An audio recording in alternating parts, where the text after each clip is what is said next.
घाटकोपर दुर्घटनेला जबाबदार असलेल्यांवर मनुष्यवधाचा गुन्हा दाखल करणार असल्याचं मुख्यमंत्री देवेंद्र फडणवीस यांनी म्हटलंय। मुख्यमंत्र्यांनी घटनास्थळाला भेट दिली, त्यानंतर मुख्यमंत्र्यांनी ही घोषणा केली। हे संपूर्ण रेस्क्यू ऑपरेशन शेवटपर्यंत सुरू राहील। जे लोक या ठिकाणी वाचलेले आहेत त्यांना नीट मेडिकल ट्रीटमेंट मिळेल याची व्यवस्था या ठिकाणी पाहिली जाते आहे। या प्रकरणामध्ये गुन्हा देखील दाखल झालेला आहे। बीएमसी कमिशनरला मी स्वतः आदेश दिलेले आहेत की त्यांनी तात्काळ याची संपूर्ण चौकशी करावी। 15 दिवसात त्याचा रिपोर्ट त्यांनी सादर करावा। काही विविध प्रकारचं काम चाललेलं होतं जे अनऑथराइज प्रकारचं होतं, पण आता या संदर्भातलं कुठलंही कन्क्लुजन काढणं योग्य होणार नाही।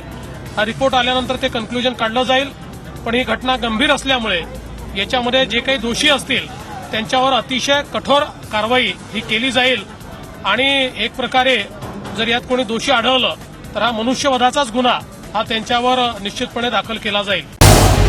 झी 24 तास रहा एक पाऊल पुढे।